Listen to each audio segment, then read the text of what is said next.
Oi, meus amores, tudo bom com vocês? Nessa semana a gente vai falar sobre Gideão. E primeiro a gente precisa entender quem que foi esse carinha chamado Gideão. Primeiramente, ele era um juiz. Como eu expliquei pra vocês na outra semana, a gente viu 3 juízes, né? Que eram meio que um salvador do povo de Israel, quando o povo de Israel acabava acabava deslizando, acabava pecando contra Deus. Deus mandava um juiz para salvar esse povo das mãos de algum outro povo. E foi a mesma coisa que aconteceu com o Gideão, só que Gideão teve uma história mais interessante, um pouquinho maior, e que ficou marcada. Então ele era filho de um carinha também chamado Joás, e ele pertencia à tribo de Manassés. Como eu já expliquei para vocês, a tribo de Manassés era uma das tribos, né, de Israel. E vocês sabem que as tribos de Israel eram divididas de acordo com os nomes dos filhos de Jacó. Então, Gideão, ele era um cara que viveu num período onde o povo de Israel, ele era muito voltado à idolatria. E eles praticavam uma adoração a um deus pagão chamado Baal. Esses israelitas, eles não se preocupavam mais com as coisas do Senhor, eles acabaram se tornando umas presas muito fáceis do povo midianita, que era um povo beduíno. Quando a gente fala de beduíno, é tipo assim, a cultura deles, sabe? E eles viviam meio que sempre saqueando o povo de Israel, tomava gado, tomava as colheitas, né? E esse povo beduíno, ele veio da Palestina. Então, os judeus, os israelitas, eles acabaram ficando cada vez mais empobrecidos, e se tornaram meio que escravos desses midianitas. E aí eles começaram a ficar presos e escondidos em cavernas, se escondendo desse povo beduíno, né, esses midianitas que viviam saqueando as coisas deles. E aí eles começaram a sentir uma grande opressão, né, desse povo, porque, como eu expliquei pra vocês, o povo de Israel, quando ele pecava, os outros povos cresciam sobre eles, eles perdiam uma força que vinha de Deus. E aí o povo de Israel, ele começou de novo a clamar ao Senhor, pedindo libertação desse povo. E aí, Deus, que é muito bom, muito misericordioso, como a gente aprendeu semana passada, ele foi e mandou um anjo falar com Gideão. E quando o Gideão estava trabalhando, né, nas plantações de trigo,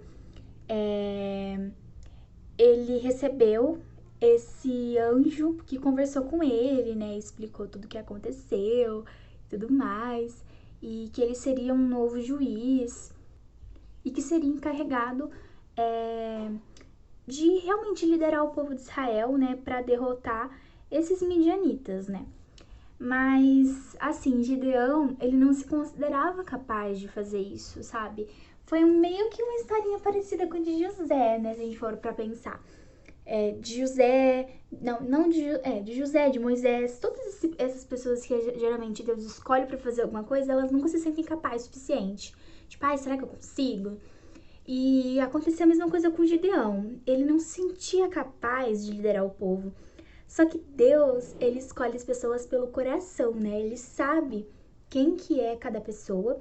Então, ele sabia que Gideão, sim, conseguiria ir e libertar o povo desse temido povo midianita que vivia saqueando tudo que aparecia. E aí, o anjo, ele confirmou para Gideão a sua convocação, fazendo com que o fogo consumisse de forma milagrosa a oferta que ele tinha preparado para Deus. Porque eu não sei se eu cheguei a falar pra vocês, mas antigamente as pessoas, elas faziam muitas ofertas de trigo, tipo assim, a primeira plantação, eles iam lá e ofertavam a Deus, os primeiros gados que nasciam, tudo isso eram ofertas, né, que hoje a gente dá dízimo e oferta em formato de dinheiro. Mas antes, as pessoas, elas davam, tipo, a primeira colheita, os primeiros animais, os melhores vinhos que tinham nas videiras, das plantações, as primeiras plantações que eles pegavam, eles ofertavam a Deus.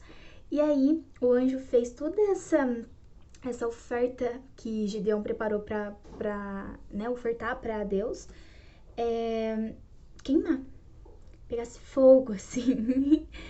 E aí ele ordenou que Gideão fizesse uma coisa muito importante, que era destruir o altar de Baal que pertencia a seu pai. E também ele deveria derrubar o poste do ídolo chamado Aserá e construir um altar no Senhor no topo da elevação. Então, olha o tanto de coisa que ele tinha que fazer. Tinha que salvar o povo de Israel, destruir o altar de Baal, ele tinha que destruir os postes de ídolos de Aserá, e ele também tinha que construir um altar para o Senhor, no topo de uma elevação. Então, Gideão, ele fez tudo isso de noite, né? Porque ele tinha medo que a sua família e que as pessoas fossem e atassem ele, né? Porque tava todo mundo muito ficcionado, sabe? Em adorar esses deuses dos midianitas, que se ele fosse pego destruindo esses altares, nossa, ele ia ser morto de certa. Principalmente porque o pai dele tinha um altar e tudo mais. Então ele tinha que derrubar tudo aquilo que não pertencia a Deus. E ele fez isso, ele foi obediente, mas ele fez isso à noite para que ninguém percebesse, porque ele também era cauteloso. Só que quando amanheceu, todo mundo viu, lógico, que os altares de Baal estavam todos destruídos e concluíram que foi Gideão.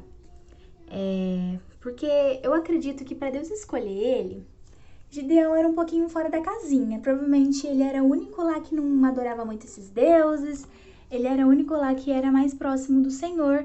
Então as pessoas logo concluíram que provavelmente ele que tinha derrubado todos esses altares e feito um altar para Deus. E aí as pessoas se reuniram e disseram que ele tinha que morrer. E eu falei pra vocês, né? As pessoas estavam muito ficcionadas nesse deus Baal. E aí falou assim, não, porque ele tem que morrer. E aí o pai dele, que era Joás, ele se levantou, né? Naquele instinto paterno e falou assim, olha, se o deus Baal fosse realmente poderoso, ele tinha se livrado, livrado que a Gideão fosse e derrubasse o altar dele. Porque um Deus poderoso, ele protege o altar dele. Ele não ia deixar que isso fosse destruído. E aí foi por conta disso que de toda essa história que aconteceu, de Gideão ter derrubado a estátua do Baal e tudo mais, ter acontecido todo esse fervo, porque eu imagino que deve ter sido uma briga, sabe? Gideão, ele passou a ser chamado de Jerubbaal, que tem um significado e tudo mais, mas ele mudou de nome, né? Não que ele mudou de nome, mas as pessoas começaram a chamar ele desse nome por conta desse acontecimento. Depois que essa história aconteceu, aconteceu a seguinte coisa. O povo midianita, eles estavam cansados de só ir saquear as coisas do povo de Israel. E aí eles planejaram uma invasão contra esse povo. Então o Espírito de Deus se apoderou de Gideão e o capacitou para libertar o seu povo. Porque, assim, como o povo de Israel estava enfraquecido, óbvio que se os midianitas atacassem, eles seriam derrotados. Então, o povo de Israel precisava de Deus naquele momento. E aí Deus foi lá, se apoderou de Gideão e ele foi muito espiritualizado por Deus. E ele ficou assim, sabe? Como eu posso dizer? Ele ficou ungido assim por Deus. Nossa, parecia que ele tava, o próprio exército ali tava só com ele, sabe? E aí ele foi e convocou todas as tribos, muitos homens. A história diz que foi cerca de 32 mil homens. E o Gideão, ele não tinha experiência de guerra, gente. Mas ele tava, assim, Deus tinha se apoderado dele ali naquele momento. Então, ele não interessa se ele não tinha nenhuma experiência de guerra. E aí ele pediu, mesmo daquele jeito, né, mesmo apoderado, ele pediu para que Deus desse um sinal para ele e tudo mais, né, na ingenuidade dele, porque ele se sentia muito rebaixado, como eu disse para vocês. Ele se sentia muito incapaz de liderar todo aquele povo, então ele ainda tinha seus medos. Mesmo apoderado por Deus, né, e Deus dando toda a sabedoria para ele ainda tinha seus medos. E ele queria uma confirmação para saber se aquilo realmente era vontade divina. E se Israel seria vitorioso, né? Ele estava com medo de liderar aquele povo e o povo acabar virando realmente escravo daquele povo, né? Porque até então, eles não eram escravos, eles estavam vivendo uma vida de escravo porque o povo midianita estava sempre roubando as coisas deles, sempre roubando o trabalho deles. Então, tomando posse daquilo que eles faziam. E é uma forma de escravidão também, se for parar pra pensar. Só que eles ainda não eram escravos que trabalhavam para esse povo medianita de forma concreta. E ele tinha medo que tudo isso acontecesse, liderasse o povo e acabasse perdendo, né? Porque ele tinha, como eu disse, os seus próprios medos. Então, Gideão ele foi e colocou um velo de lã no chão e pediu que o orvalho da noite molhasse apenas aquela lã. E, gente, pra quem vocês não sabem o que é orvalho, a gente chama de sereno. É tipo que umas gotinhas, assim, que cai quando tá, assim, à noite, sabe? Quando resfria e tudo mais. Acaba caindo umas gotinhas, assim, tipo que molhando toda a terra, o mato, tudo que tiver em volta. Molha, fica úmido. Só que ele pediu pra que nada fosse molhado, que tudo ficasse seco. E só aquela lã ficasse molhada. E foi o que aconteceu. Na manhã seguinte, apenas a lã ficou encharcada e o resto ficou seco. Mas ele ainda estava com as dúvidas, né? Porque ele falou assim, de repente a lã foi lá e sugou. Totalmente incrédulo, né? Aí ele chegou na outra noite e falou assim, ai, Deus, preciso de mais um sinal. Faz o contrário, deixa que a lã fique seca e que o chão fique molhado. Na manhã seguinte, aconteceu. A lã ficou seca e o chão ficou molhado. Aí ele estalou assim, falou assim, olha, não, realmente Deus quer que eu vou lá e liberte o povo de Israel e que participe dessa batalha. Aí ele se encheu assim, falou, respirou fundo e falou, agora eu vou. Ele tomou coragem e foi, porque agora ele viu, né, ele precisou de todos esses sinais para entender que Deus queria que ele fosse. E ele foi. E ele poderia gerar, e aí ele parou e pensou, isso pode ser que gere orgulho, né, entre o povo e tudo mais. E ele realmente, né, estava liderando o povo de uma forma muito boa, já que agora ele estava, né, se sentindo mais confiante. Só que aí, Deus viu um problema. Ele viu que o povo que estava indo para aquela batalha, como eu disse para vocês, 32 mil homens. Era muita gente. Ele falou, não, muita gente. Esse povo vai ganhar, eles vão ganhar, né? Tá com muita gente. Deus pensou, falou assim, então, vamos fazer o seguinte, eu acho que se vocês ganharem essa batalha, vocês vão achar que foi por causa de vocês, não achar porque foi eu que ajudei. Porque realmente eles não iam ganhar essa batalha se Deus não estivesse do lado deles. Então, Deus falou assim, eu vou fazer dessa batalha uma prova de que eu estou do lado do povo de Israel. Então, ele pediu para que o Gideão fosse e mandasse embora todos os covardes, reduzindo o exército para 10 mil homens. Ou seja, de 32 mil homens, só ficou 10 mil. E 22 mil homens foram embora. Aí dá aquela apertada já, né? Fala assim, o outro lado vai que tem 100 mil, meu Deus do céu. Aí eles já começaram, né, a falar, nossa, tá bom, né? Vamos lá, ainda são 10 mil homens. Mas aí Deus achou, falou assim, eu acho que tem muita gente ainda. E Deus mandou que Gideão mandasse embora todos os que fossem descuidados. Gideão foi, mandou embora todos os que eram descuidados. E sabe quantos restaram, gente? 300 homens. De 32 mil homens, só 300 ficaram. Tá, aí esses homens foram lá, na cara e na coragem, porque já mandou embora todos os covardes e todos os descuidados. Então só ficou os top de linha pra lutar lá. Então tá, foram lá, lutaram. E quando chegaram lá, sabe quantos midianitas tinham? 135 mil. Aí pensa, 300 homens para 135 mil homens. A conta não tá batendo. Era muito homem, muito midianita para pouco israelita. Só que era isso que Deus queria. Falou assim, não. Esses 300 homens são os homens que eu escolhi, são os homens que não são covardes, homens que não são descuidados e homens que vão sim lutar e vão conseguir essa batalha. E eu vou estar do lado de vocês. E vocês vão ver que não importa a quantidade, importa que eu esteja aqui. E foi o que aconteceu. Então o Senhor estava com Gideão e com esses 300 homens.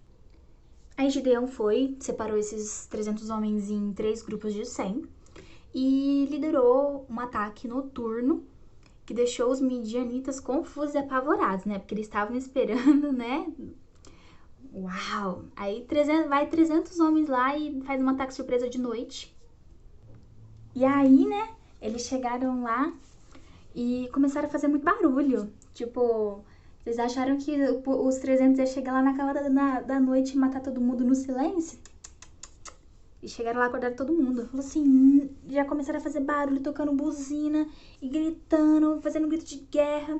O grito de guerra deles era, espada do Senhor é de Gideão. E começaram a gritar, pensa, 300 homens gritando isso na calada da noite. Aí os midianitas ficou tipo assim, o que tá acontecendo? O que é esse povo? Porque eles estavam esperando 32 mil homens, não 300. E gritando ainda, né? O mais sensato era fazer uma coisa surpresa, realmente surpresa, na calada da noite sem ninguém ver. Mas como eles foram pegos de surpresa, estavam meio sem entender nada, eles tiveram que sair correndo, porque não estavam entendendo. E aí Gideão perseguiu eles, matou os líderes, e finalmente o povo de Israel ficou livre de seus opressores. E Gideão, ele se recusou a estabelecer uma monarquia em Israel, mas aceitou alguns presentes de ouro e despojos da guerra. Porque assim, depois de um tempo que o povo de Israel estava meio que sendo liderado, não tinha um líder o povo de Israel. E acabava que quem era o líder, de vez em quando, eram esses juízes que morriam, depois voltava um outro, quando o povo de Israel pecava. E depois vocês vão perceber que o povo de Israel vai pedir muito um rei. Aí Deus vai lá e vai dar um rei pra eles. Mas não vai dar em nada também. O rei vai trazer mais problemas mais pra frente. Aí Gideão não quis ser rei, não quis estabelecer uma monarquia, mas aceitou os presentes, né? Aceitou tudo mais. E com esse ouro todo, ele fez tipo que uma veste sacerdotal que ele colocou numa cidade chamada Orfa.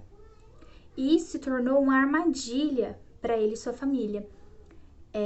Porque passou a ser motivo de idolatria e apostasia, que fala também, para o povo de Israel. Então ele pegou... Ai, gente, é muito difícil. Ele pegou esse ouro todo da guerra, montou todas essas coisas, colocou naquela cidade. Aí o povo, em vez de achar que quem ajudou eles foi Deus, passaram a achar que foi aquela roupa. Montaram um ídolo novo e passaram a adorar aquele ídolo novo. E aquilo que era para ser uma batalha em que os 300 estavam 300, o Senhor, e Gideão, não. Agora estava só Gideão e aquela roupa de ouro, que não fazia sentido nenhum. Mas as pessoas passaram a acreditar nisso e acharam que o poder estava naquilo. E passaram a acreditar e passaram a adorar tudo aquilo que estava acontecendo. E como moral da história, né, essa história de Gideão, que foi uma história bem conturbada, a gente pode tirar como exemplo de que Deus, ele não necessariamente vai escolher a pessoa mais importante para fazer algo.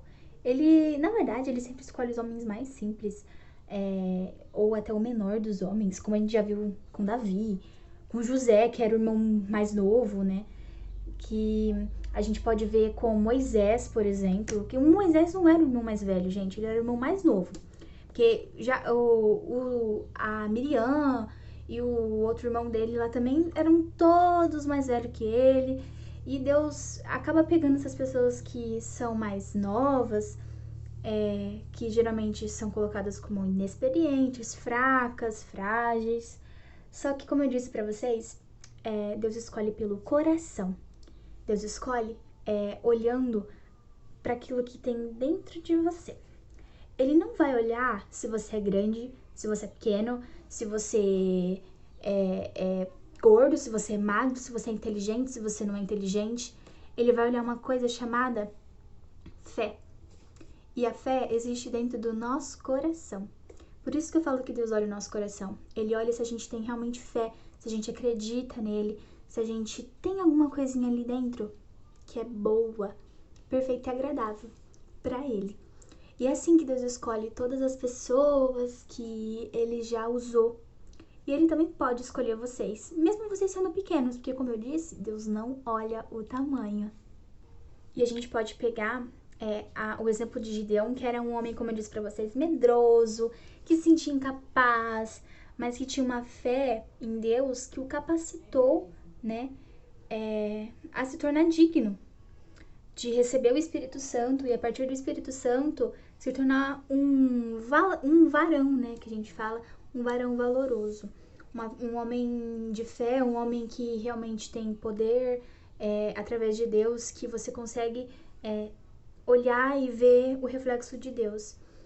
E Gideão, ele acabou sendo um dos heróis da fé mencionados, já que ele venceu, né, essa batalha e tudo mais. E ele é reconhecido como um dos mais importantes juízes de Israel por conta disso. E ele foi o único deles que recebeu uma visita de um anjo. Os outros não receberam, só foram convocados. Às vezes Deus mandava um sacerdote lá falar, ou tinha um sonho, mas ele não. Ele foi... teve um Espírito de Deus ali, teve uma visitação, sabe? Deus conversou com ele através desse anjo e tudo mais. E Gideão, ele liderou Israel por mais ou menos uns 40 anos. Durante todo o restante da sua vida, houve paz, né? Como a gente sabe, né? Quando os juízes estavam presentes, sempre tinha paz. Mas Gideão também fracassou de forma grave diante de Deus, né? Quando ele construiu aquele objeto de idolatria que o povo de Israel acabou adorando. E ele teve muitos filhos, né? A história diz que ele teve em torno de 70 filhos. E a sua família foi marcada por tragédias por conta desse tropeço que ele teve. E a história de Gideão, ela é muito importante, né? Em muitos momentos, principalmente para que a gente possa entender o nosso lugar e não deixar que às vezes a fama ou algo suba para nossa cabeça. Porque às vezes quando a gente faz alguma coisa boa, a gente acha que foi só por mérito próprio, porque a gente foi lá, né, e fez e tá, foi eu que conquistei, sem ajuda de ninguém. Será? Gideão, ele conquistou, né, essa batalha, só que não era só Gideão. Foi Gideão, 300 homens e, acima de tudo, tava Deus do lado dele. Ele não teria conseguido se não tivesse tudo isso ao lado dele. Se não tivessem os melhores homens, se não tivesse o Senhor do lado dele, ele não teria feito nada. Ele não teria feito nada, sabe? Então, eu quero que vocês entendam que sim, Deus pode escolher as pessoas menores, as capacitar de uma forma muito grande para conquistar grandes coisas. Só que vocês não podem fazer igual Gideão e permitir que aquilo suba para a cabeça e que vocês realmente acreditem que tudo que acontece na vida de vocês, seja de bom ou de ruim, seja... Normalmente a gente fala que quando acontece alguma coisa boa, a gente fala que foi por culpa nossa, né? Quando não é coisa boa, a gente fala que foi culpa de outro ser aí. Mas a gente sempre coloca a culpa das coisas erradas nos outros. Mas quando acontecem coisas boas, a gente quer se exaltar. Isso não pode acontecer. A gente tem sempre que levar em consideração as pessoas que nos ajudaram a chegar até aqui, valorizar, por exemplo, os nossos pais, valorizar os nossos amigos, valorizar, acima de tudo, Deus, valorizar essas pessoas que Deus nos deu para estar do nosso lado, valorizar ao Senhor acima de tudo, porque Ele está sempre ao nosso lado para nos dar força, para nos ajudar a vencer todas as coisas que acontecem na nossa vida. Então, essa foi a palavra da semana. Espero que vocês entendam que vocês, sim, mesmo pequenininhos, podem ser capacitados por Deus para fazer grandes coisas, mas que vocês não se esqueçam que tudo que vocês fizerem na vida, vocês têm sempre que lembrar que nada foi só por esforço de vocês. Que teve muito de Deus em cada um de vocês. Porque homens de fé, homens que de pequenininhos ficam grandões, só crescem com fé, só crescem com Deus. Então vocês precisam sempre valorizar tudo isso.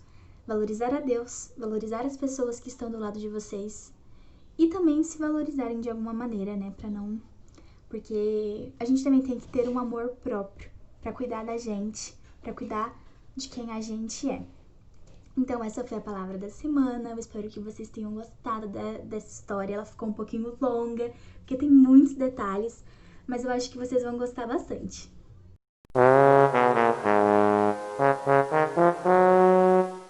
E como atividade da semana, eu vou deixar para vocês linkado aqui em cima, nos cards e na descrição aqui do vídeo, um link para vocês acessarem, quando vocês tiverem tempo durante essa semana, a história de Gideão, só que em filminho. Tem cerca de 10 minutos, tá? É pra vocês verem mesmo realmente o que aconteceu, pra vocês terem, né, esse personagem, pra fixarem melhor.